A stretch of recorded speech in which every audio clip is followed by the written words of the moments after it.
Ramaphosa, dankie vir die weg van geleenthede wat jy oopgekloof het en vandag word jou naam geloof. Cyril Ramaphosa, vrede van vryheid en eenheid. Namua, ke hem tui khamti a. Ramaphosa, Afrika ka deta ka kulina ka kwara sena. Teka ukasa, tena kana ni domi akwana na. Oh manana, ita ko khanu dina, akwara sena wa kasana mna impenda.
The mic. Halala Ramaphosa, halala. Let's go back to our seats. Arwalongo ditilong tsa rona.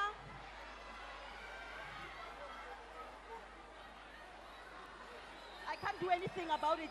I can't do anything about it.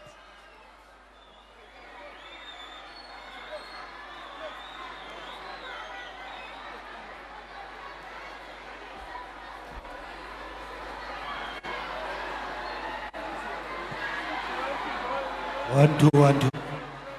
Thank you very much. All right, can we now settle, please? Bomama, ngopalibulele ko ditilong tsa lona, please. Halala khaleshiwe, halala. Dumela Ramaphosa, dumela. Kumunati today, ne? Yes, let's settle, please. Rikopa ba botlhe ba ba mo ba ye ko morao, except batho ba media. Rakopa kaofela. Thank you very much. His Excellency President Matamela Cyril Ramaphosa, Minister of the Department of Sports, Arts and Culture, Mr. Gayton Mackenzie, Minister of Small Businesses, Mr. Landabeni, Magaphakame nimbone. Small businesses, just wave. Alala Stella Ndabeni. Minister of Electricity, Dr. Khosi Ensu Ramukhupa. Minister of Health, Dr. Aaron Mutwaledi. Minister of Water and Sanitation, Pemi Majotina. Deputy Minister of Labor, Judith Namangisa Chabalala. Deputy Minister of International Relations, Alvin Buotes. Deputy Minister of Justice, Andries Snell. Deputy Minister in the Presidency, Ms. Nongeba Mhlauli. Deputy Minister of Planning, Monitoring and Evaluation, Mr. Saiso Mwai. Honorable Premier of Northern Cape Province, Dr. Zamani Saul, Executive Mayor of Francis Bar District Municipality, Councillor Patrick Murekwa. Executive Mayor of Solplaki, Councillor Barbara Bartlett. The Judge President, LP Tlaetsi. Commissioner of South African Rights Commission and also the Chairperson of South African Human Rights Commission, Reverend Andrew Chris Nissen. The collective body of foreign diplomats, ambassadors, and high-ranking envoys present, MECs, Kaufela, Dumelang, MPs and MPLs, councillors, the Director General in the South African Presidency, Ms. Pindile Baleni, Mebaleni, Dumeri Sabatu. The Director General in the Department of Sports, Arts and Culture, Dr. Cynthia Kumalo. Baagi, Bakhalishiwi, Dumelang. On the 21st March 1960 in Sharpeville, in Gauteng, South Africa, the police of the then apartheid South African government opened fire on peaceful protesters who were protesting against the apartheid government's past laws. 69 people were killed and many more were injured, most of them shot in the back while fleeing. The historic event became a major turning point in the struggle against apartheid. It led to women of South Africa marching against the same past laws on the 9th of August 1956. It led to the banning of liberation movements such as the ANC and the PAC. It drew international condemnation of apartheid, and it led to today as a free South Africa, commemorating this day on the 21st of March as South Africa's Human Rights Day. Our Constitution, which will commemorate 30 years of signing on the 10th of December 1996, affirms a simple truth. No one is above the law, and no one is beneath it.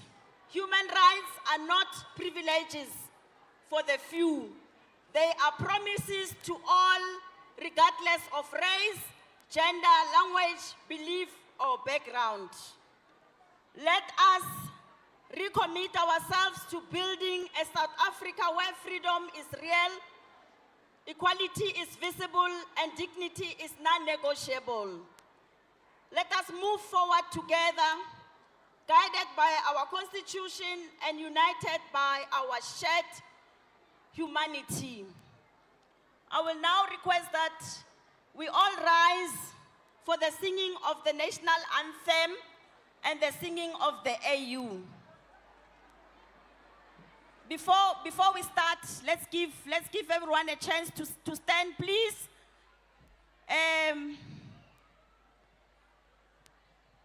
Can we be quiet? Shh. Just like prayer, when we sing the national anthem, we prepare. No movement. We stop talking. We all stand.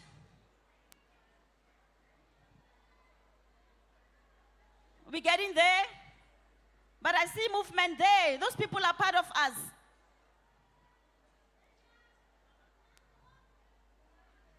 Okay.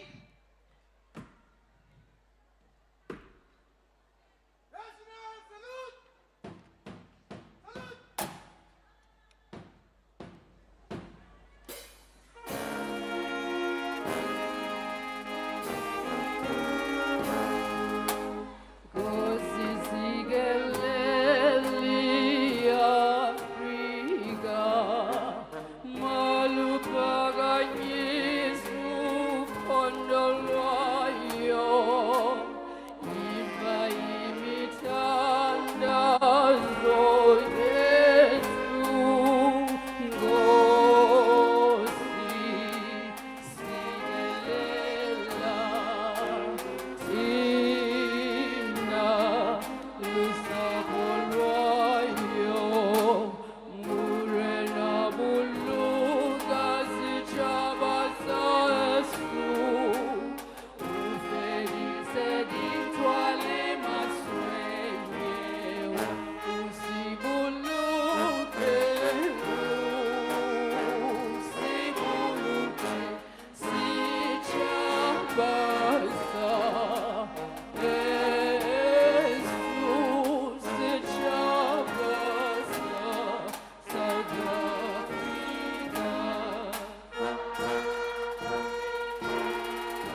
sounds the call to come together, and united we shall stand. Let us live and strive for freedom in South Africa.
Thank you very much. May be seated.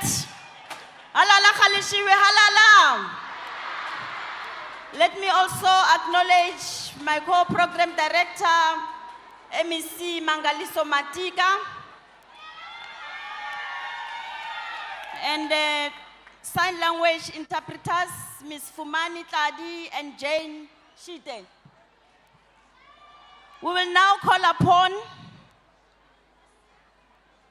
the Premier of the Northern Cape, Dr. Zamani Saul, to give us an opening and welcome remarks. Thank you very much, Premier. Aramushapele matsoho. This mic, oh, it's working now. Can you see that? This one is more convenient. Alala Noordkap, alala. Alala Noordkap, alala. Welkom president Ramaphosa, welkom.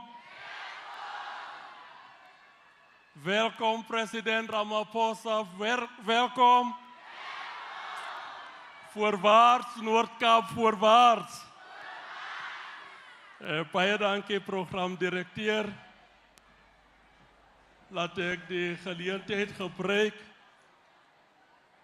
om onze president te groet van de Republiek van Zuid-Afrika. Daar is mos net één president in die land. Is dat niet zo nie? En wat is die president zijn naam? En ons is baie dankbaar dat hij hier in die Noordkap is. Dis mos die regte kokkedoor van die land, is dat nie so nie? Let me also take this opportunity to greet all the ministers and deputy ministers which are here with us. Kan ons vir al onze ministers en deputy ministers 'n lekker Noord-Kaap hande klap gee. Daai klink nog nie Noord-Kaaplik. Laat ons vir hulle 'n lekker Noord-Kaap hande klap gee. Daai klink nou beter.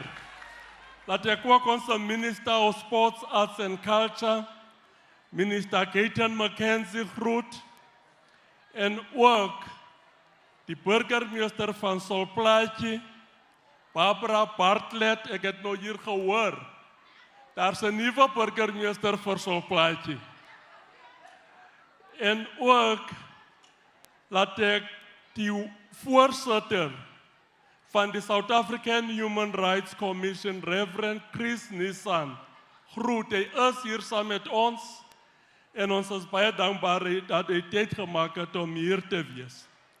The head of the police in the province, General Otola. Let me also greet all my colleagues, members of the Provincial Executive Council. En lastens en baie belangrik, laat ek die gemeenskap van die Noord-Kaap groet. Kan ons vir onsself 'n lekker hande klap gee. Ek sê vir die president, die Noord-Kaapsters is ordentlike mense. Kwaai ordentlik. Baie ordentlik. As jy die trappe van vergelyking gebruik, ons is kwaai. Ja, so baie dankie dat u hulle opgedag het. Ons het groot skare hier. Geef vir julle self weer 'n lekker hande klap. A program director, it is a profound honor for us in the Northern Cape to host these important national celebrations of Human Rights Day here in Colville, Kimberley. On behalf of the people and the government of the Northern Cape, I extend a warm and heartfelt welcome to everyone gathered here. We are privileged to welcome the President of the Republic, His Excellency President Cyril Ramaphosa, and the ministers and deputy ministers who are with us. Your presence affirms our government's commitment to bringing the national conversation on human rights directly to the communities where people live, where they work, and raise their families. Human Rights Day Program Director is a solemn reminder of our country's painful history and the sacrifices made by countless South Africans who fought for freedom, for dignity, non-racialism, and equality. It reminds us that the rights we enjoy today were won through bravery, courage, resistance, and the unbreakable spirit of ordinary people who refuse to accept injustice. Today, we commemorate this day under the theme, Bill of Rights at 30, Making Human Dignity Real. We mark 30 years since the signing of our country's constitution. If any one of you has got a copy of the constitution that was signed 30 years back, jy sal die vingerafdrukte van onze president daar sien. His fingerprints are all over the constitution that was signed in 1996 because he was actively involved in leading the process of restructuring of South Africa from an apartheid country to a democratic country. Can we give him a round of applause for the work that he has done in order to ensure that we've got a democratic South Africa today. In the democratic South Africa, Ons is blind teen racisme, dit is so nie. Ons is nie kleerlings nie, ons is nie Botswanas, Xhosas, of wit mense. Ons is mense wat Suid-Afrikaners is, as dit is so nie. Dit is die belangrike ding. Die wat ons wil kom verdeel, rondom ras en ander goede, hulle het die plek hier in die Noord-Kaap nie. Ek hoop die boodskap is duidelik. Die wat ons wil verdeel rondom ras, hulle het die plek hier in die Noord-Kaap nie. Want ons lewe saam hier in die Noord-Kaap is Suid-Afrikaners en mense van die Noord-Kaap. Ons lewe saam hier. Ons praat almal Afrikaans, almal Xhosa, almal Setswana en partykeer dan praat ons Engels. En ons praat Engels en selfverdediging. As ons vir onsself wil verdedig, dan praat ons Engels. So almal is baie welkom vandag en ons hoop dat ons sal 'n baie sterk boodskap kry van ons president. Your presence here with your team, Comrade President, strengthens our collective resolve to advance human rights, deepen democracy, and improve the lives of all our people.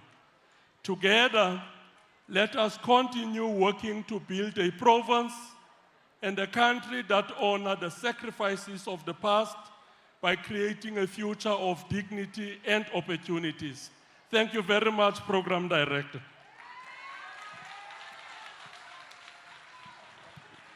Thank you very much, Premier, for the warm welcome.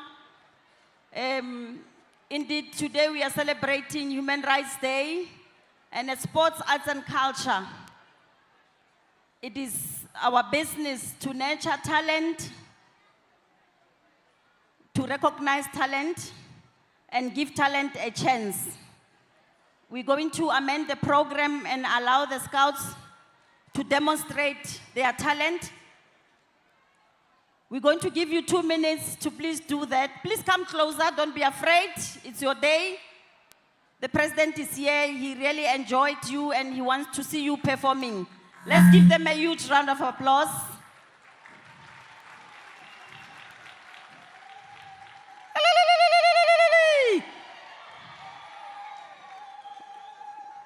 Okay, the floor is yours.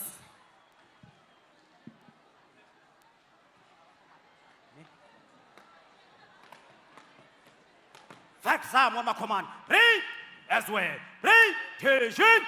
Listen to right, please. Quickly shuffle and get down, stomach in, chest out, chin up, all markers stood in front of you.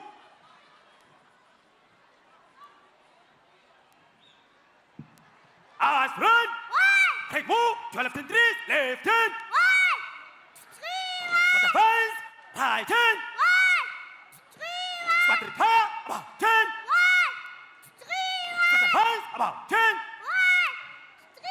Open. Attack march. Close. Attack march. Quick. Hey. Hey. Squat. Move. Move. To left and 3, left hand. Catch my pace, heel quick march. Hey, salute to present, and salute. Hey,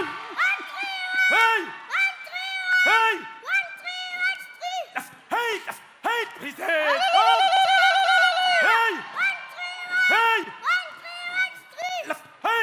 Hey, squat, hold. Advance, right hand.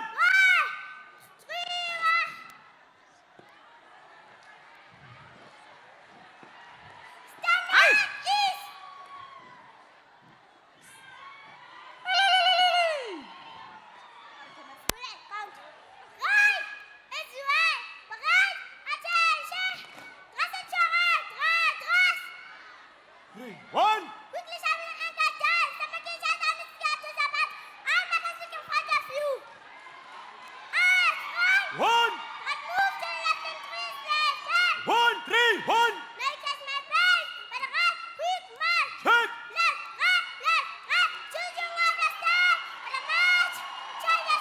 check one. Check one, check two. Check, 1, 2, 3, higher, higher, higher.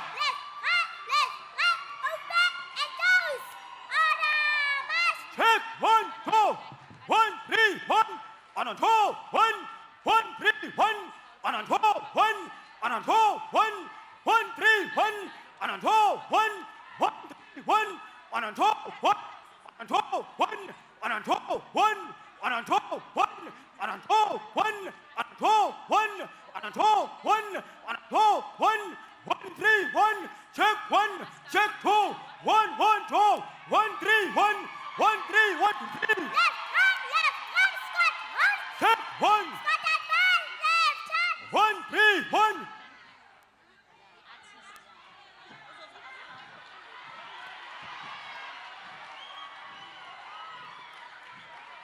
Move, 23, left hand. Catch my pace, right quick, march. Left hand, left hand, left hand, left hand, left hand, left hand, my time. Left hand, ease up, press. Left hand, advance, right hand. Left hand, squat, hold. Anybody numbers, left and right hand. Catch my pace, but head, left, march. Left hand, about it. Left hand, ease up, press. Left hand, squat, hold. Left hand, about it. Left hand, press. Cha. Left hand, squat, hold.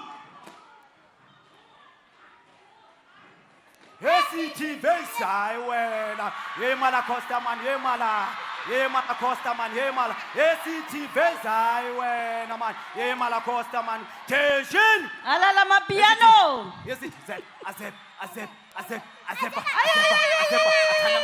ay we ACT azep ay wena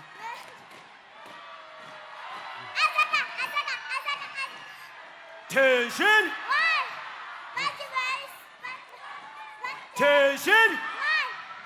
tit dati Ramaphosa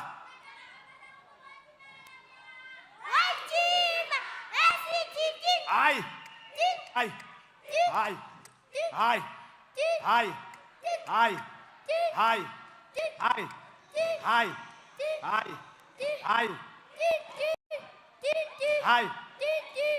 advance left hand dati president roboto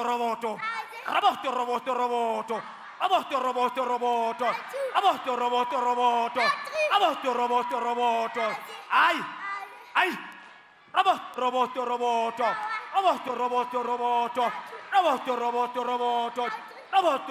roboto ay I'll zip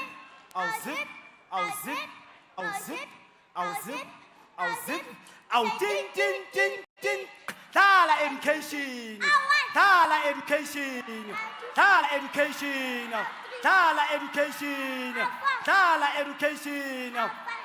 education ekiri ona badala bathori buka maru buka phezu ekiri ona badala bathori buka maru tension yasithi thina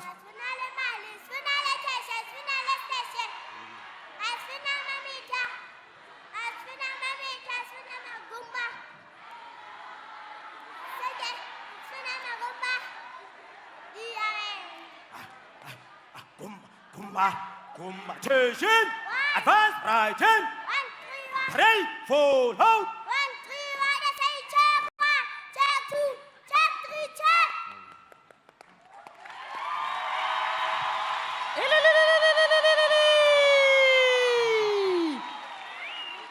Alala Chabelo Pili Scouts, halala. Alala Chabelo Pili Scouts, halala. Indeed, the the future is very bright. These are the men and women in blue. We are now moving forward with our program.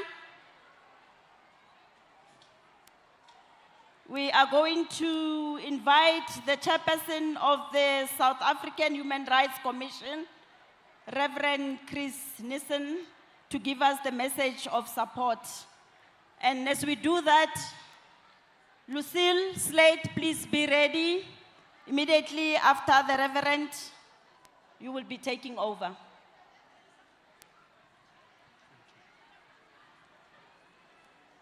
Thank you, Program Director, Your Excellency, President Ramaphosa, the Honorable Minister of Sports, for Sports, Arts and Culture, Honorable Gaten Mackenzie, Honorable Minister, all the Honorable Ministers that are here, Deputy Ministers, MECs, Mayor of Solplaiki, other councillors, civil society, heads of departments, representatives of the Chapter 9 institutions, I greet you this afternoon. It's an honor and privilege to deliver this message of support at this Human Rights commemorative event hosted by the Department of Sports, Arts and Culture.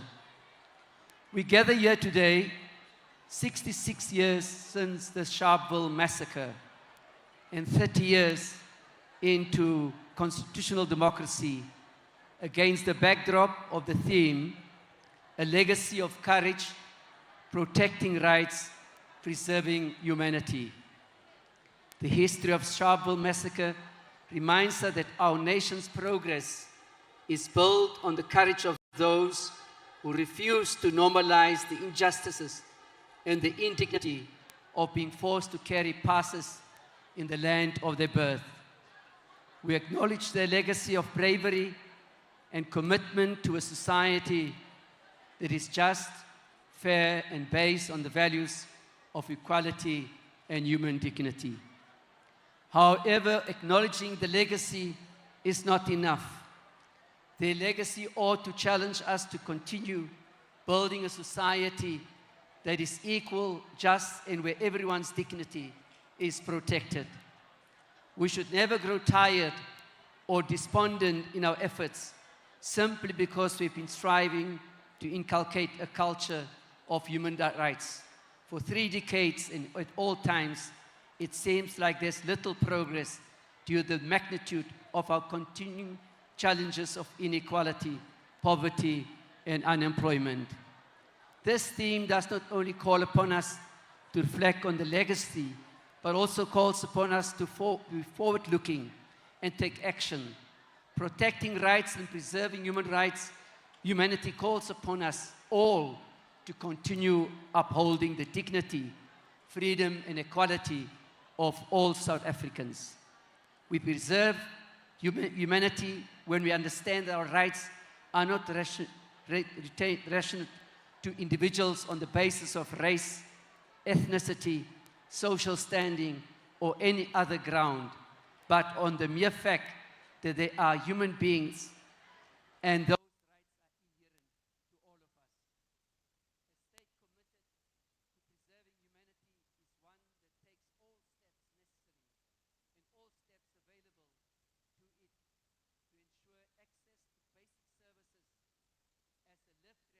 reality to the most marginalized society and vulnerable members of society. It's a reliable and responsive government. A government committed to preserving humanity is one where Ubuntu is at the core of its policies, its allocation of budget, and how it carries out administrative action. Program Director, during the course of this month, the Commission has been hosting similar events to collaborate with Human Rights Day. Through these commemorative engagements with various communities, we have had the opportunity to once again hear from students in institutions of higher learning, learners and educators in schools, ordinary South Africans, ordinary working class individuals, and those who were previously disadvantaged and are still currently disadvantaged, And one thing, it is common amongst them all of us, most of them feel that they are yet to fully enjoy the benefits of a constitutional democracy. Across access to sanitation, as well as sufficient and clean water, is the crisis level around our country. We've raised the challenge with water mafias that add further and dangerous strain on access to water, and also those vandalization at the treatment plants. So serious is the issue that the Commission has called for a deliberate sabotage of water infrastructure by water mafias to be treated as terrorism as such, to be prosecuted in terms of the Terrorist Relating Activities Amendment Act.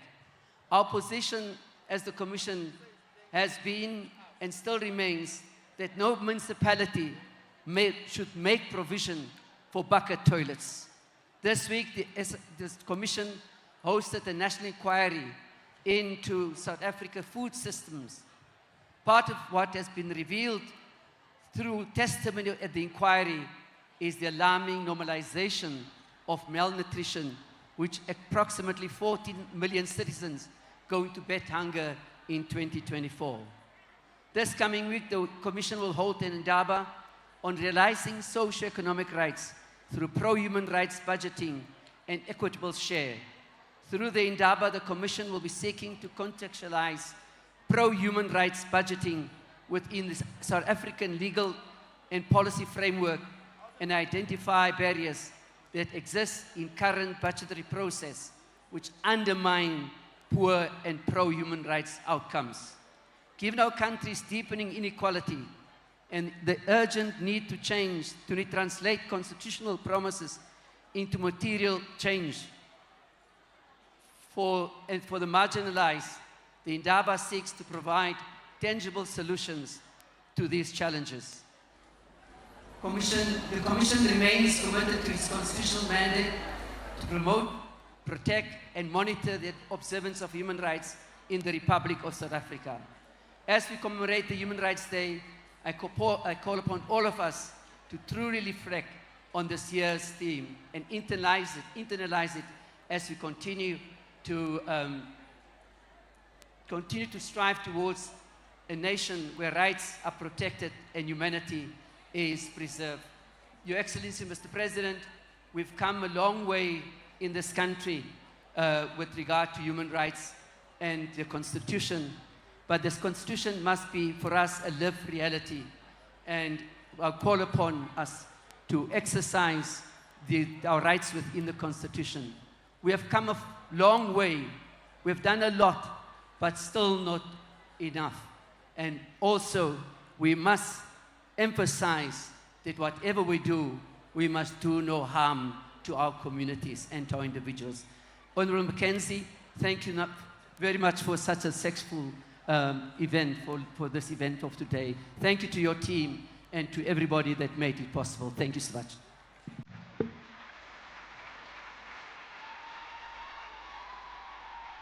Hallo Kimberley. Hoe gaat het? It sounds alright? If you know this one, sing along. Sing it again. Hey!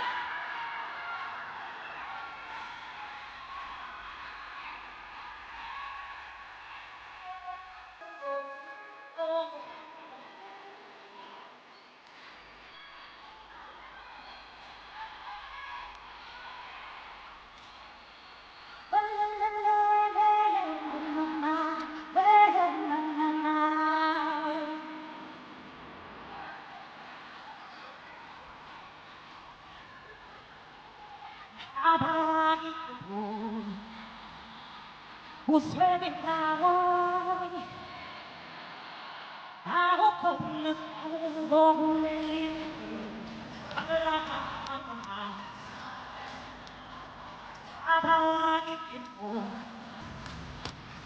Who's living now? How come the long way?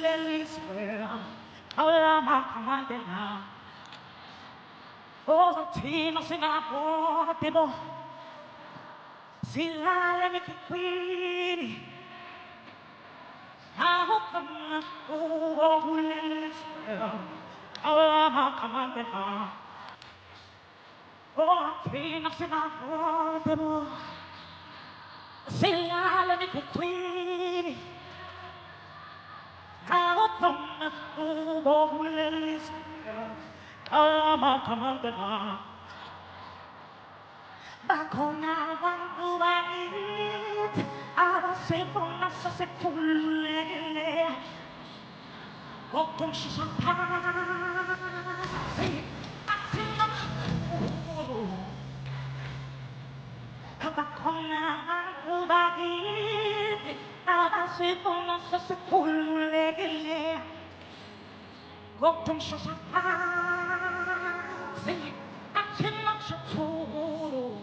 Let's go, Kimberley. Here we go.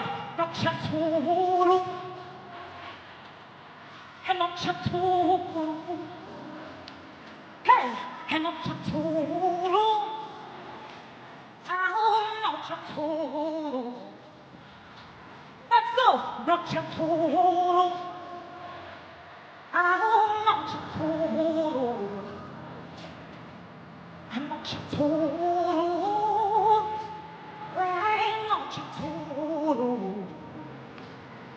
Sudah keriap murkap.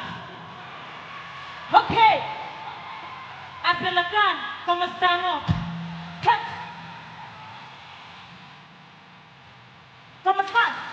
Si society.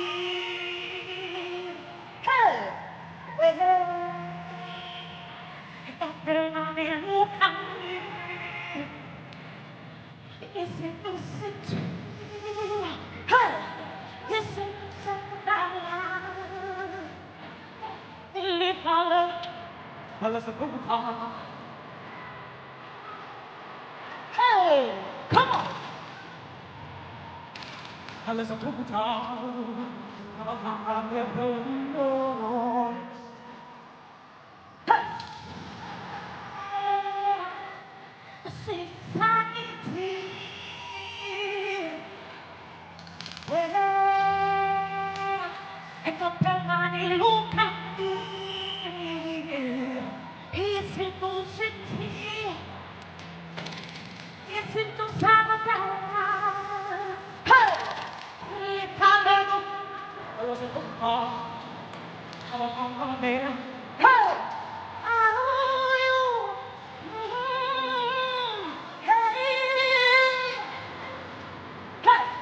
Here we go.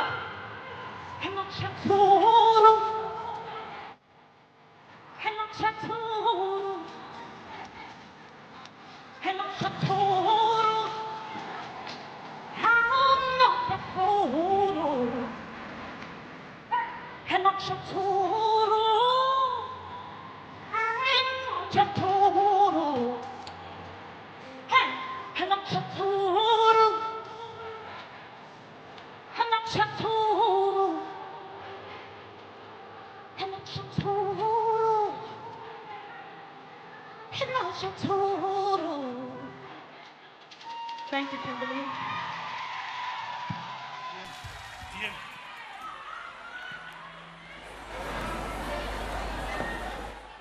Thank you very much, Lucille. Armashapele matso hape. Indeed, not yet Uhuru, as we continue to celebrate our Freedom Day under the theme, Freedom and the Rule of Law, 30 years of democratic citizenship. I will now invite, are you ready for Mafiki Solo? Are you ready for Tira? I will now invite Minister Gayton Mackenzie to extend remarks and conclude by inviting the President to deliver his address. Gayton Mackenzie, Minister.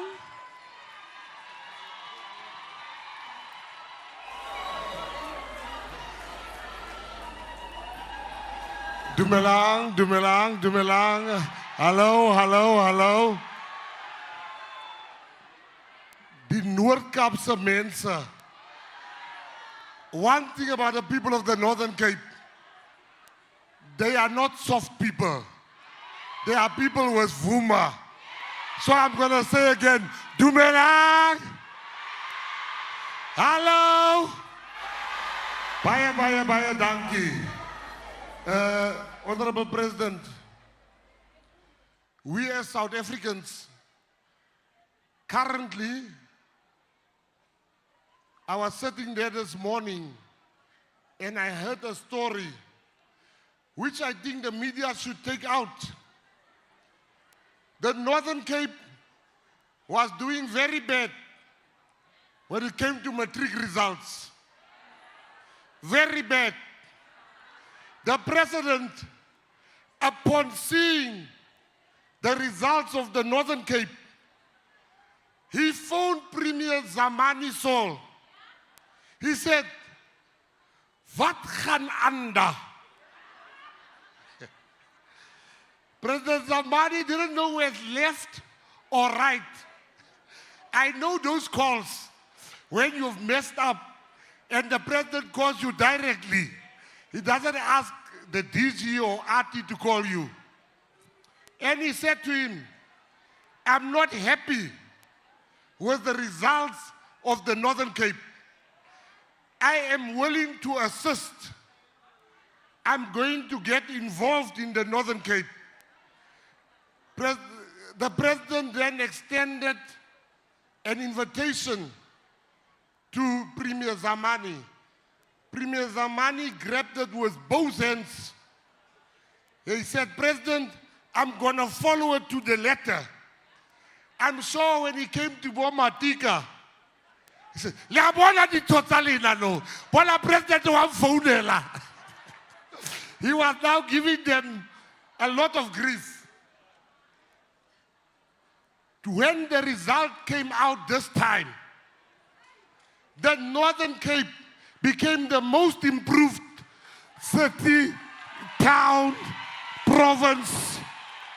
All the cities, the provinces in the Northern Cape province and its cities became the most improved. 2% is separating you from number one. I see danger coming for KwaZulu-Natal. Ki bona kotsi, ki bona mohlolo, ek sien groot gevaar kom. The premier is, the premier is resolute. He said to the president, "I'm going for the number one spot." He's not even saying number two. He's saying number one. Secondly, South Africans, we have 57 of the world's top golfers in South Africa at the moment. We have tourists that came. All of them agree on one thing, that South Africa is a beautiful country. We must stop this thing to put our country down. We live in the best country in the world. We've got the best weather. We've got the best people. This thing of genocide, I was shocked. My neighbor, he says he's number one when it comes to this genocide talk. But he was the first one to ask me tickets for Live Golf. Kerry, is it not dangerous for you to go out because there's a genocide here? There's no genocide in our country. The world, 900 million people are going to see what is happening in South Africa through Live Golf. The ambassadors that's here, we want to thank you. Thank you for coming. Lastly, before I call the president, I'm wearing the new Bafana kit. Hankarili and jealous, don't be jealous. Now, they said, "Minister, you must start Bafana Fridays this Friday." I said, "No. We black people, we budget. We will start it after end of the month. Kadi 3, April. The 3rd of April, we will start Bafana Friday. And I want to tell the chairman of the Human Rights Commission is here, so I must count my words. I want to say to white people, black people were wearing Springbok jerseys every Friday because they supported what Rolihlahla Nelson Mandela said we should support. We want to see white people also rocking this t-shirt.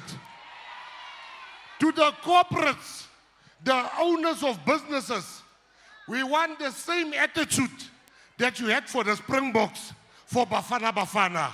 You must allow people also to come with t-shirts on a Friday.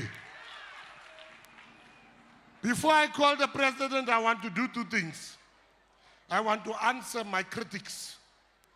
They say Mackenzie loves the GNU. Kimanga sa rating twe munati. Go monate mo GNU. Re sebetsa monate le bo Sputla. Go monate. As a GNU member, I break kiri. Whatever is stopile load shedding. Ha kiri motho a etsi kiri runa. Re stopile load shedding. So if you want me to say this president, but you always support the president, there is 62 million people in South Africa. The president can call anyone, but he saw it fit, Mutsoaledi, to call me to be part of the GNU. So nakahlanya, mutuana mfonela, nakitomulwansa. I can never do that. Likaya Molianteng. I am in the GNU. We are being led by a man that has made us turn the corner. There's no more load shedding. The rent has stabilized. Inflation is at its lower levels. The third quarter of last year, we managed to create jobs. The GNU is not where we want to be, but we are not where we used to be. We are going somewhere. We will get there. We will build this country. And before we call the president, somebody asked me, what's my most favorite song? Music in Mackenzie. Here's the ministers of the GNU. All colors. And I'm not talking about the dress of Majodini. I'm talking about the people that are here. We are being led by a president. Andries Nel is here. Listen to that name, Andries Nel. Hey, this man, you are forced, Andries. All the ministers are here. You know, we even have Minister of Small Business here. She is opening up businesses for us. Small businesses now has an ear that listens. We must not be jealous. Minister Mutsoaledi, he talks long, but he talks sense. I can promise you that. He talks long, but he talks sense. I want to call, before we call, His Excellency Matamela Cyril Ramaphosa. The president said to the whole people this morning in his speech, I don't know, I'm not playing sports. DG, the president has told the people this morning, I know nothing, I don't play sports. There was an ex-policeman here this morning. He said, Mackenzie, I've chased many tortoises in my life, but you were the fastest ever that I chased in my life. Mafikizolo. Kena. If you don't know how to dance, look at next door. Look at the signs we are doing. I will show you. Hareg. Halala.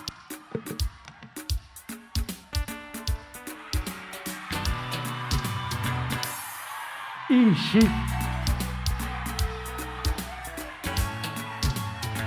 Ha! Yahoo!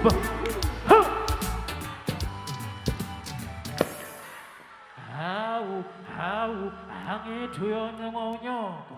Kushayam Sana.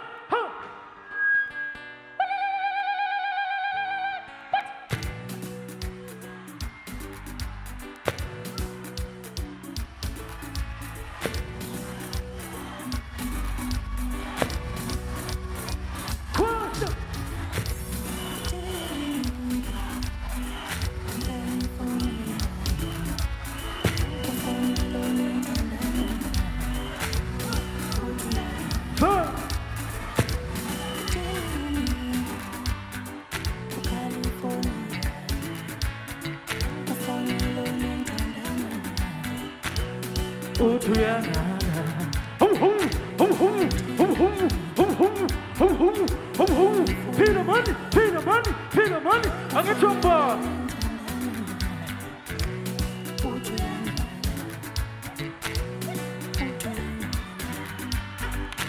uyang bonangit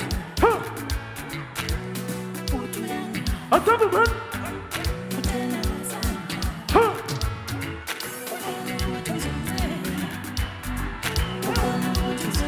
Buya.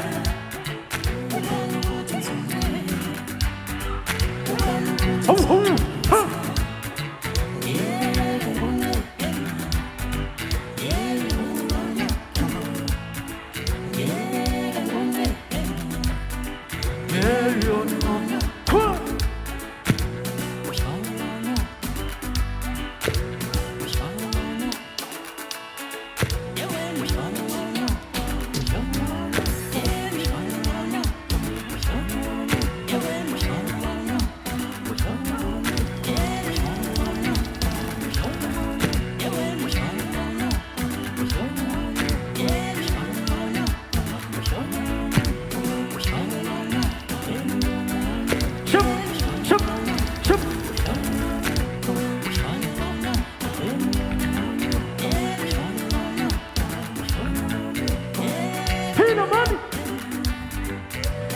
Angin coba.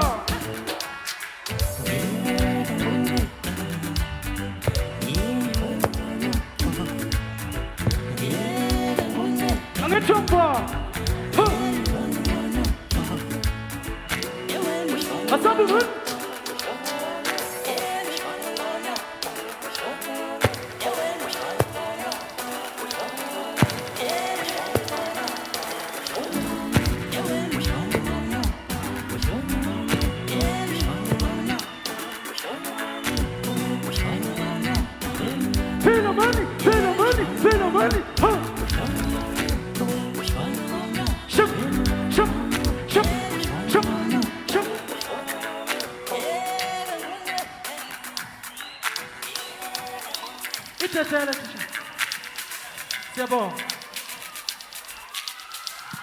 Thank you very much. Thank you very much. Mafiki Zolo.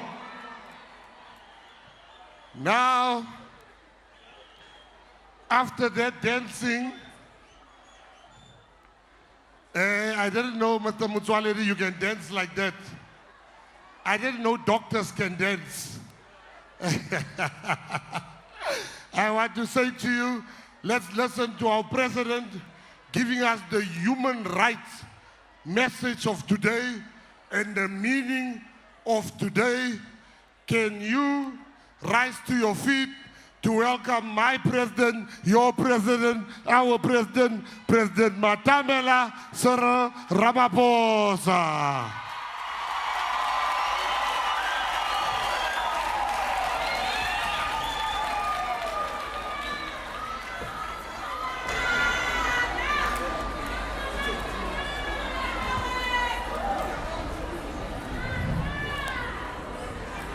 Amanda. Amanda. Forward with Northern Cape forward. Forward with our human rights forward. Amanda. Thank you. Let's be seated, please.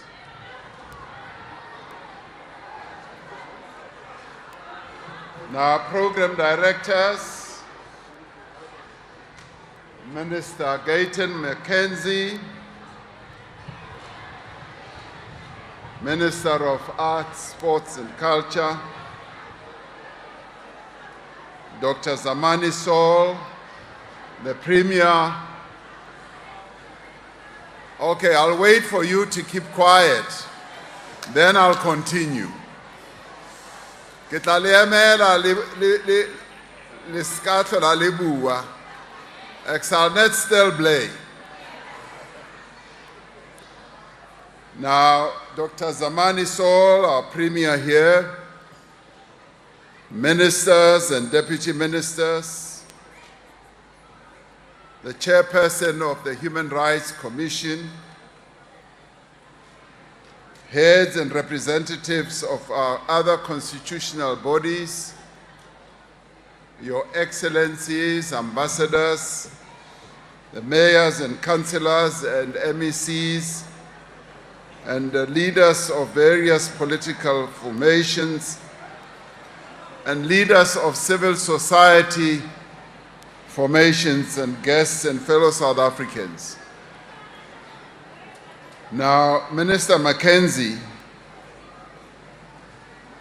what he was trying to do as he got everyone to dance, he was trying to show off his greeting sign.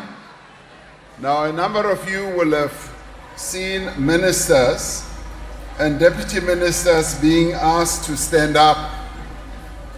And it was interesting as I sat there to watch each one of them.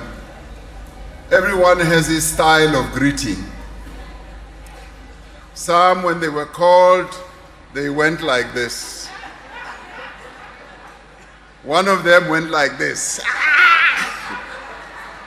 And some of them almost started jumping with joy. And Minister Mackenzie started showing us his new sign of greeting. But it is wonderful to be here on this important day, and I greet all our people across our land on this important Human Rights Day. And today, as we gather, we're not only gathering to commemorate a date, we're gathering here to honor a legacy, but also to confront a reality and renew what I would call a promise. On this day, we celebrate how far we have come together in building a united, non-racial, non-sexist, democratic and prosperous South Africa. A South Africa that is still in the making. This human rights takes place in the year when we celebrate 30 years of our democratic constitution, which was signed into law by President Nelson Mandela. It is significant that President Mandela chose to sign this birth certificate of our nation, the Constitution, in Sharpeville, the site of one of apartheid's regime's worst acts of brutality. Today, on the anniversary of the Sharpeville massacre, the 21st of March, 1960, we honor the memories of all those who were killed in cold blood in the struggle for human rights. The men and the women who were killed stood unarmed, yet carried the full weight of a nation's longing for dignity and freedom. The 69 peaceful protesters who were killed in Sharpeville did not die for an abstract idea. They died for a future that they themselves would never see, but believed that we should build. Now, 30 years into democracy, that day reminds South Africans that rights were not given, they were fought for. The Constitution that Nelson Mandela, our president, chose to sign in Sharpeville is built on sacrifice. It is written in blood and resistance as well. Freedom carries with it a moral obligation to honor those who died for it. And that is why the preamble of our Constitution starts off by honoring those who suffered so that we can achieve this freedom. It is fitting that the place that had known so much suffering and tears should be the site on which a new South Africa would rise. Signing the Constitution into law was indeed the most significant act of our democratic era. To understand the full meaning of this day, we must also understand why we say it is Human Rights Day. It is about the origins of the rights that are enshrined in our Constitution. Our Constitution was not born in comfort. It was forged in struggle. It was shaped by injustice, and it was designed to overcome injustice. The adoption of that Constitution 30 years ago in many ways marked a turning point in human history. It declared unequivocally that every person has inherent dignity. Every citizen is equal before the law, and that freedom belongs to all who live in this land. It was in many ways a bold promise to ourselves and to the world that South Africa would never again deny the humanity of its people. It was also a clear moral commitment to build a society that is rooted in equality, freedom, and human dignity. Our Constitution, though, is more than the supreme law of the land. In many ways, it set the coordinates for a journey towards a just, inclusive, and united future for all South Africans, and not just for a few. This is a journey that we remain on this day.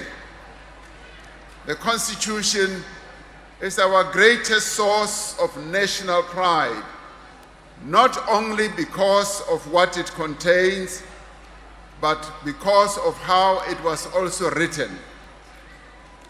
The adoption of our Constitution declared unequivocally that as South Africans, we are determined to move to a new future. The unique part of our Constitution is the way also in which it was written.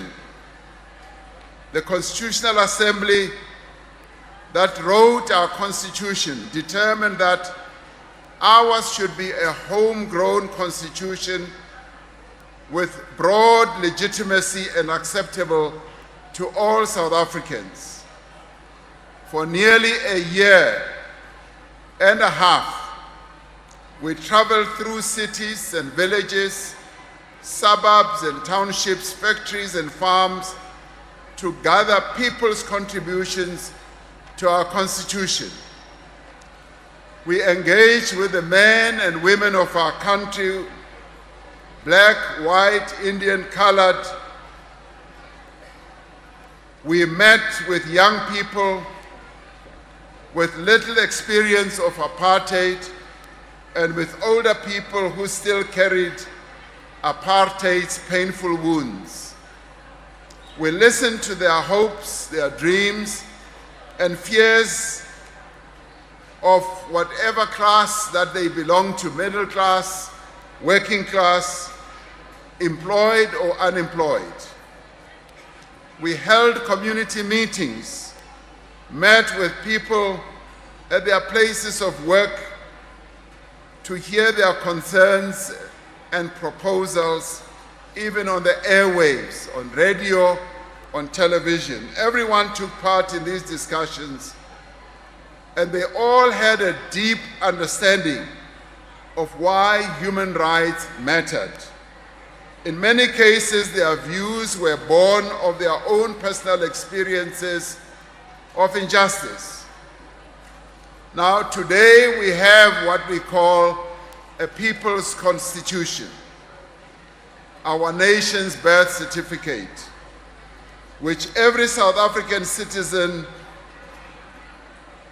had a hand in writing at the time. 30 years later, we must have a moment of honest reflection, because anniversaries are not only for celebration, but they are also for reflection. 30 years on, we need to ask ourselves, have we moved from rights promised to rights that are lived by our people? Yes, we have made progress. Those who deny that we have made progress do not live in South Africa. Millions of our people have gained access to basic services such as housing, water, electricity, and education. Democracy in our country has taken root. Institutions that defend the democracy of our country have been built to protect those freedoms. But progress does not erase the truth. We must be able to admit that too many South Africans still experience the indignity of unemployment, the injustice of inequality, and the daily struggles for basic services. For them, the Constitution is yet to be a lived reality in full, much as progress has been made. And so we must confront an uncomfortable but necessary truth that the right that exists on paper is not yet fully a right that is lived by our people. So therefore, we should therefore focus on how those rights will be fully lived. Since the adoption of our Constitution, we have worked together to restore the dignity of all those who were denied their fundamental rights. And we have done so in many ways. Today, more than 9 million learners in our schools across the country are fed through the National School Nutrition Program. This was not the case prior to 1994. So that right has been extended to the children of our country. More than 29 million indigent and unemployed and vulnerable South Africans are receiving old age, disability, and child grant support and other forms of social assistance. Before 1994, only a few South Africans who were largely white were getting such benefits. So the rights have been extended to many more South Africans. More than 80% of our population now have access to clean water and sanitation, and more than 2 million poor households across our country receive free basic services. Our commitment to advancing the rights and to enable the dignity of our children to be advanced has been extended to more than 800,000 students from low-income households to study for free at a university or a college across the country, as we counted the numbers last year. This was not the case prior to 1994. So the right to education has been extended. Here in the Northern Cape, in schools in Kubus and Rimfasmark in the Richtersveld, dignity is being restored to the Nama people, with young children now being able to be taught in their native tongue. This is a tongue that nearly died out after the apartheid regime actively suppressed it, and the colonial authorities before them effectively banned people from speaking this language. Now our children here in this province are being taught in their native language, and this is extending the rights to our children as well. Now there can be no doubt that over the past 30 years, we have done much to restore the dignity of millions South Africans as we emerge from the shadow of apartheid. This places a particular responsibility on us as a country to uphold the fundamental rights of all people. We all have a special responsibility to protect and to advance the human dignity of all. Our Constitution obliges us to restore what was lost or taken away. But restitution is the unfinished business of our democracy. There can be no peace, no progress without justice. And the next phase of our democracy must also be defined by delivery, because rights are not only protected in courts, they must be realized in our communities. The right to dignity must be seen in the decent living conditions that our people must enjoy. The right to equality must be reflected in economic opportunity. The right to freedom must include freedom from poverty. This demands a capable, ethical, and developmental state, one that does not merely promise, but performs. It demands leadership that is not content with policy, but committed to implementation. A collective responsibility must be that we must work together to advance the human rights of all our people, because the human rights belong to all of us. And it imposes a responsibility of each sector of our stakeholders. To business, it means that they must drive inclusive growth and opportunity. And of course, to the working class, it means that we must partner in building a productive economy. And to civil society, it means that we must all work together to make those who are in power to be accountable. To every citizen, we must respect and uphold the dignity of others.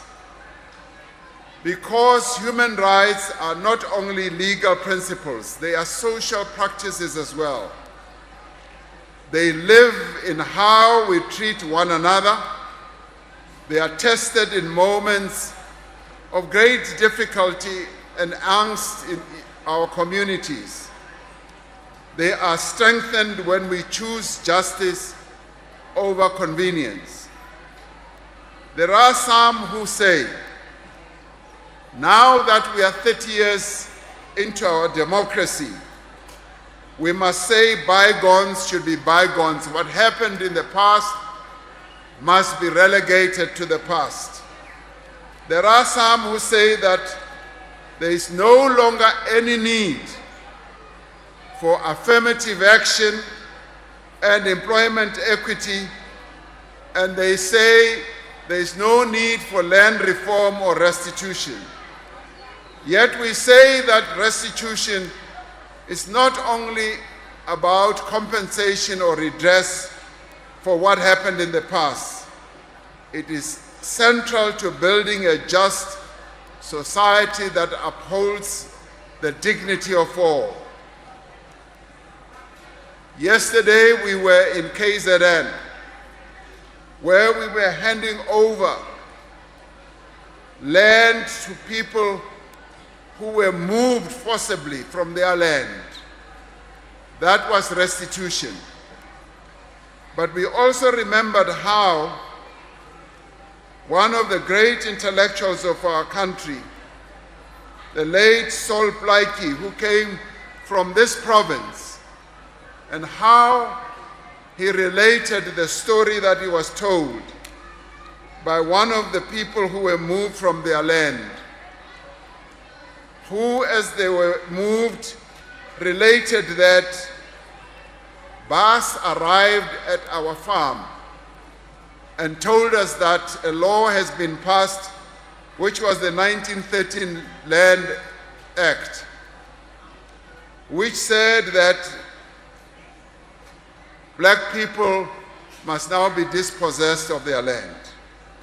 And he relates that he was told, this person who was black and a landowner, that your land now belongs to me and your cattle now belong to me. You now have a choice to work for me for £2 a month or to leave this place where you've been living. And that was the painful reminder that we related yesterday of how the violation of the rights of our people ensured that a scar and a wound remained. So yesterday we were handing over the land back to a number of communities in KZN who had been moved from their land.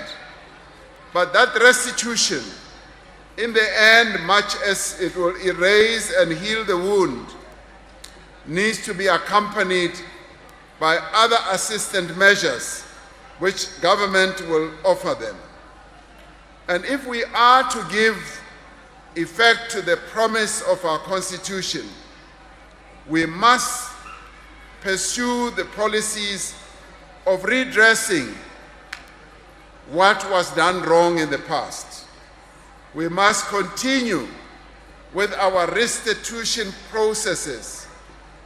We must ensure that our economy and the ownership of our economy is extended to those who were prevented from owning a portion of our economy.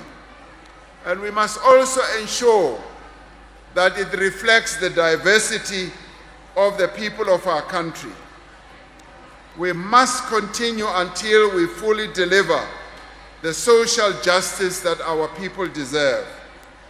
The progress that we have made across the country bears witness to the fruits of the efforts that have been made. But we all know that much more still needs to be done. We still need to see greater progress. We still need to see equity for the women of our country.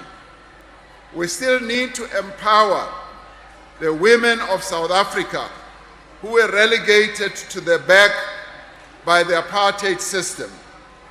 And in this regard, we talk about all the women of South Africa, black and white as well.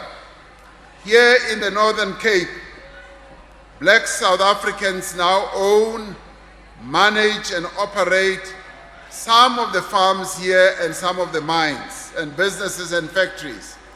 But much more still needs to be done. Here in the Northern Cape, a province that is poised to lead South Africa's clean energy revolution.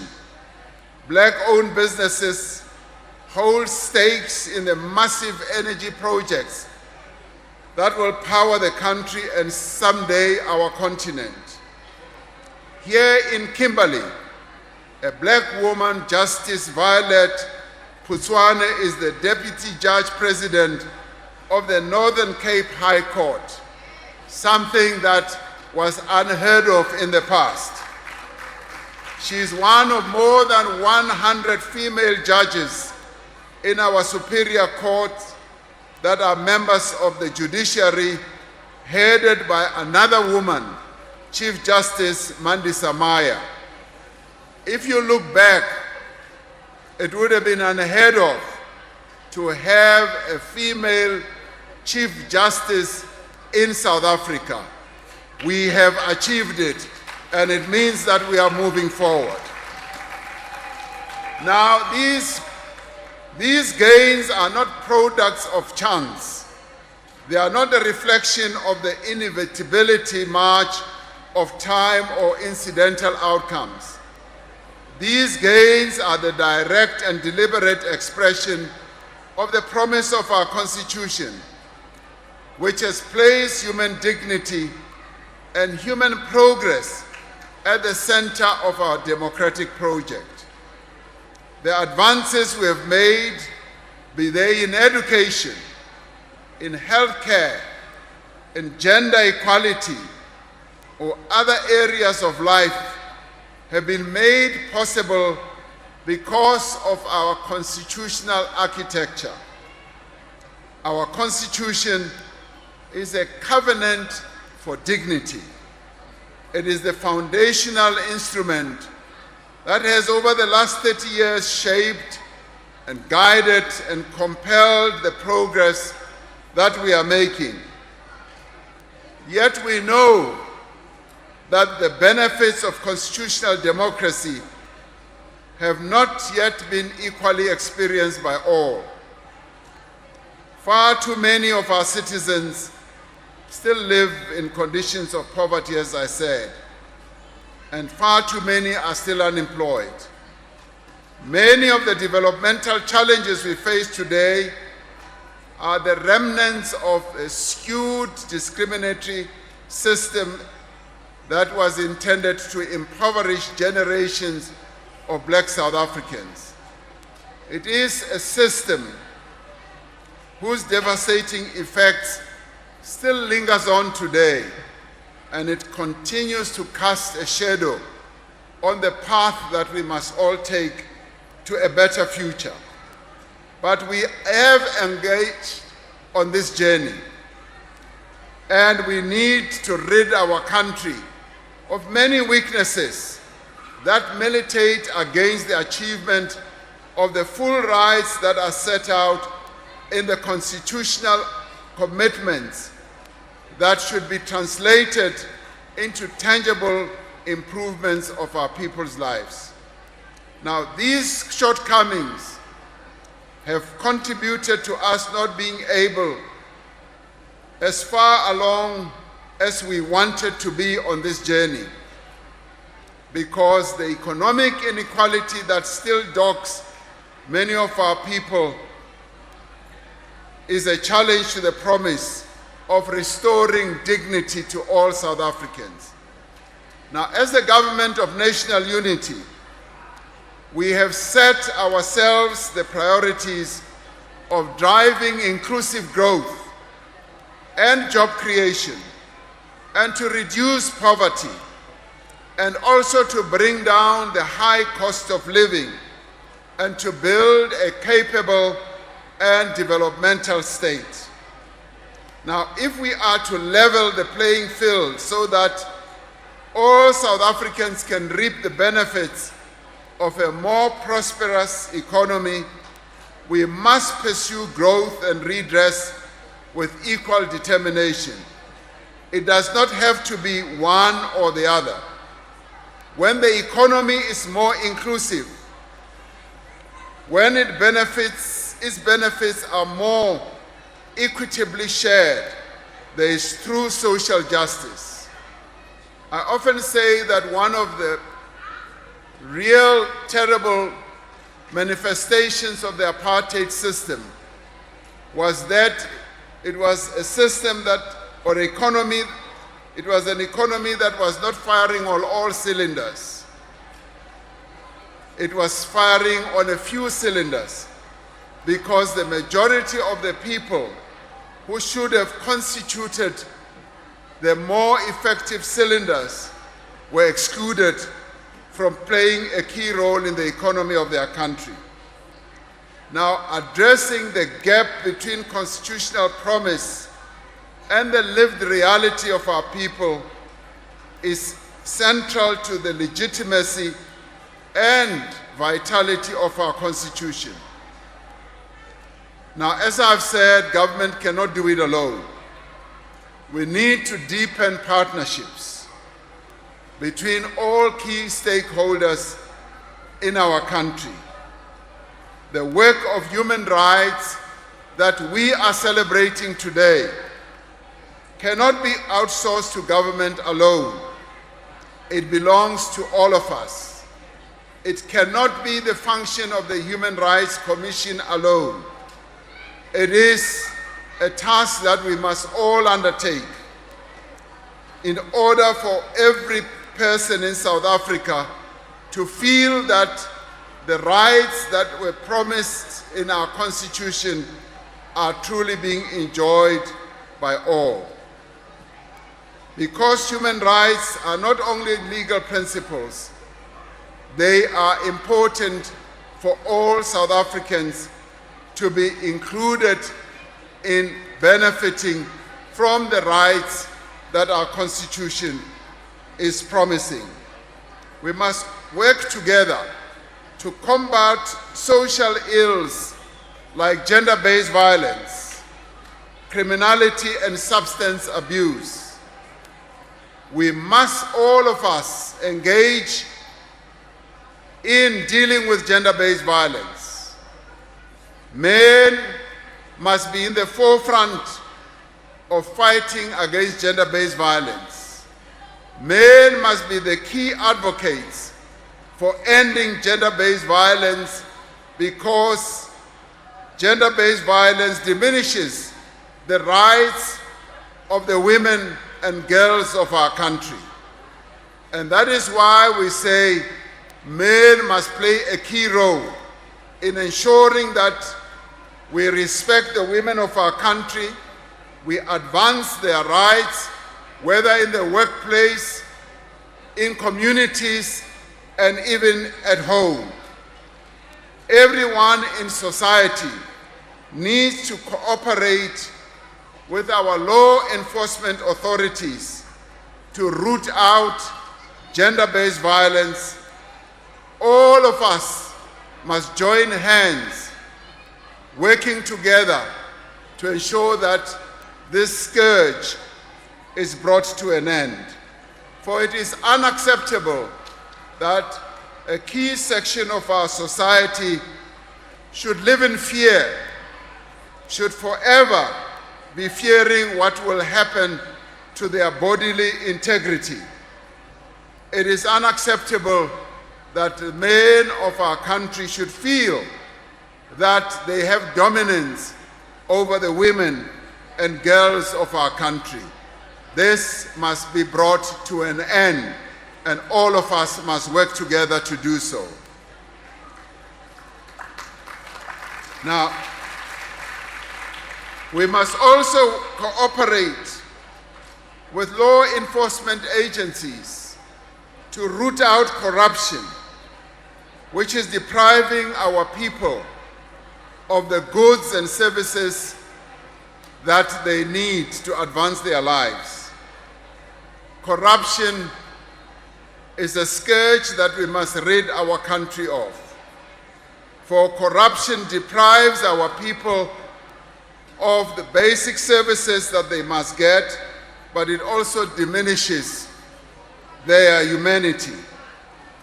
Those who choose a path of corruption must now know that our law enforcement agencies will now be more reinvigorated to come after them. We must rid South Africa of corruption because it diminishes the rights of our people. Each one of us must be a champion of the rights that are enshrined in our Constitution. We must all ensure that those rights are protected. and we must participate in various public manifestations that are meant to advance the rights of our people. The Human Rights Commission has correctly started embarking on a process to deal with the issue of food security. And we applaud them for doing that. Because yes, we've had a problem, we do have a problem of food insecurity for a number of South Africans. Malnutrition is on the rise in our country, and that in itself diminishes the rights, particularly the rights of our children. In the State of the Nation address, I raised this matter and committed our government, Chairperson of the Human Rights Commission, Chris Nissen, to embark on a program to begin to bring down the levels and eliminate malnutrition, for it is one of those ills that diminish the rights of the young people in our country. We should all therefore be part of shaping the rights of our people and protecting them. But more importantly, I would like all of us in the course of this year, we should all be part of shaping the future of our country through engaging in discussions of the national dialogue. The dialogues will be taking place in every community, in our schools, in our universities, in our clubs and in our organizations, where we would like as many of us as South Africans to participate. These dialogues will form the basis of a social compact, and this social compact will also help to consolidate the basic human rights that all South Africans should enjoy. The promise that we make to ourselves and to each other in forging this national compact should be to strive to achieve dignity for all. In the end, constitutional democracy and the respect and advancement of our basic human rights depends on active and informed citizens. The Constitution's future will depend not only on state institutions, but on our collective commitment to uphold its values. 30 years ago, South Africans chose one law for one nation. That choice positioned the Constitution as the cornerstone of our democratic order. The task that we all have in the next 30 years is to deepen our own ownership of that Constitution. A Constitution that decrees that there must be transformation through restoration, through redress and restitution. Our task is to ensure that the rights and freedoms that are in our Constitution are not only protected in law, but experienced in the daily lives of our people. Our Constitution is our moral compass. It does not change direction for individuals. It unites all of us, whether we are black, white, colored, or Indian. We must get to a stage, as our Constitution promises, where we fully enjoy the basic rights that are enshrined therein, and where we take ownership of our own nationhood, and where we respect each other and uphold each other's languages, cultures, traditions, and everything that makes us South Africans. It is the rights that are enshrined in that Constitution that must lead us in that direction. And in the end, we must work together so that there should never be any group in our country that feels excluded, that feels that the rights that are enshrined in our Constitution are just for others and not for all. And it is the task of our government that it has taken on with a great deal of commitment to make sure that the equality that is promised in our Constitution is indeed enjoyed by all. For it is that concept of equality that is at the heart of our human rights.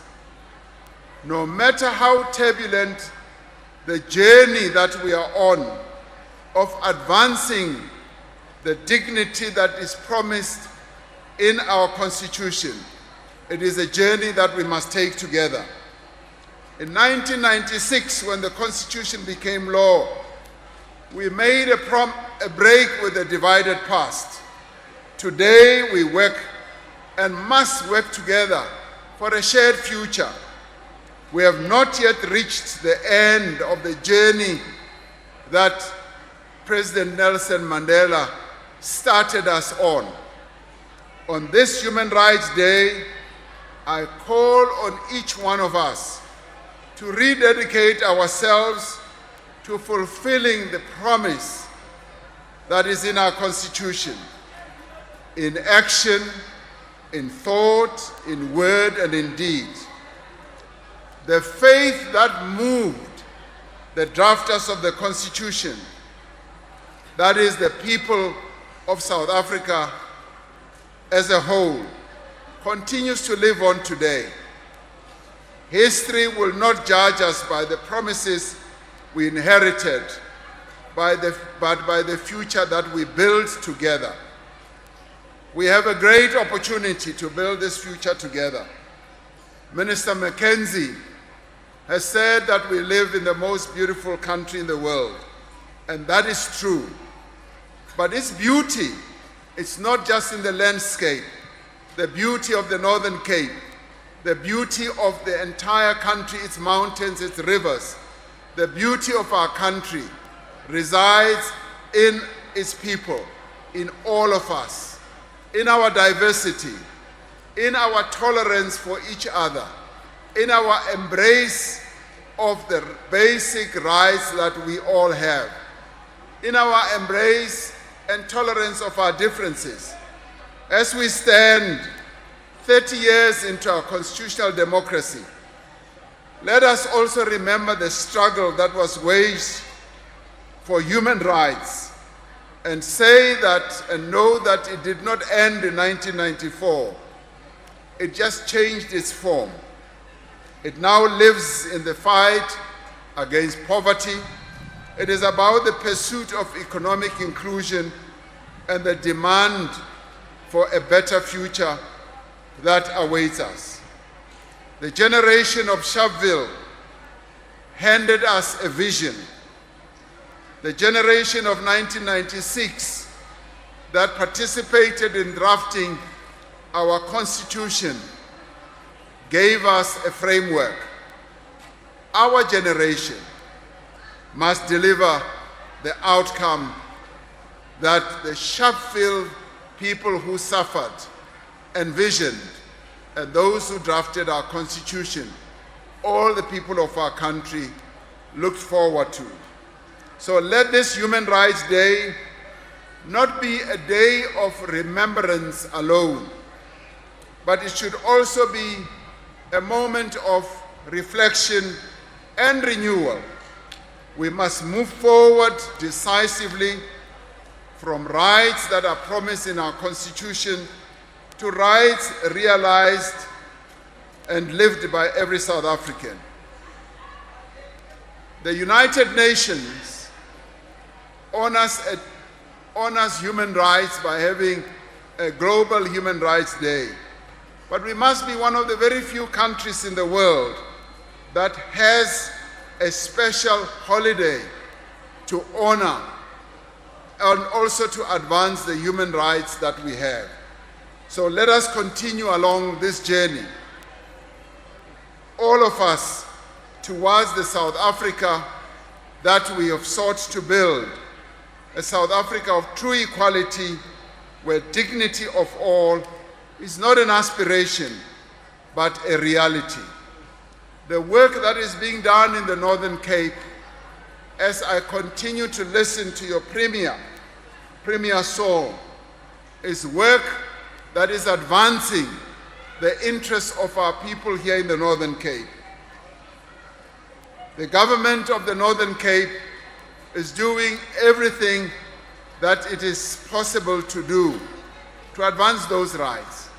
Jobs are being created here in the Northern Cape. In fact, the unemployment rate in the Northern Cape is far less than the unemployment rate in other provinces, meaning that jobs are being created. The Northern Cape is continuing to attract investments in quite a big way.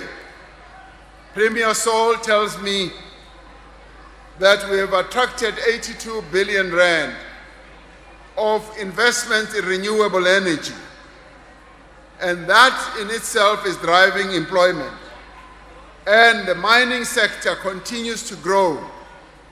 And with companies coming to attend our investment conference, a number of them will be making pledges for investments here in the Northern Cape. So things are moving forward, and the rights of the people in the Northern Cape are being advanced on a continuous basis. We heard about education as I conclude. The right to education and quality education is also being taken forward. It is true what Minister Mackenzie related after he heard what Premier Saul said when we were at a special school earlier this morning, where we opened some facilities. I said when we had the results of the Northern Cape a few years ago, which was lying at 66%, and I called the Premier and I said, what is happening there? And immediately he took steps to boost the matric results outcomes. And today, your matric outcomes stand at 88%, higher than where it was a few years ago. And that in itself shows that there is commitment to advance the rights of learners here. The Northern Cape was one of those provinces who said that they do not have a university, and they argued and argued for it. We finally set up a university which started off with 200 students. Today, that university has 8,000 students, and 80% of them get free education from NSFAS. They are supported by this government that is advancing their rights.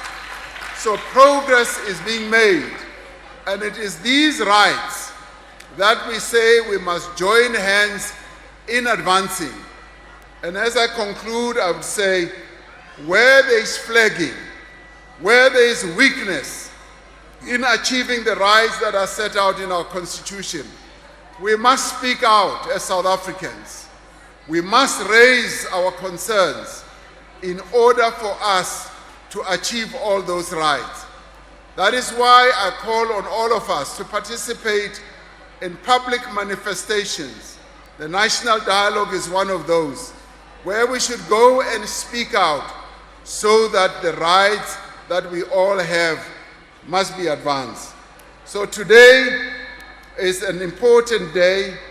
The rights that were enshrined in our Constitution 30 years ago are the rights that we reflect on, that we commemorate. And today we must commit ourselves to continue to advance those rights. And it is therefore important that the Northern Cape was chosen to be the province where we will come and celebrate 30 years of the rights that are in our Constitution, signifying the importance of the Northern Cape the smallest province in our country, but the largest in measure, but with a very big heart. People here are brave and they have a big heart, and we applaud you. Continue with the work of advancing the rights of our people. Ke a leboha.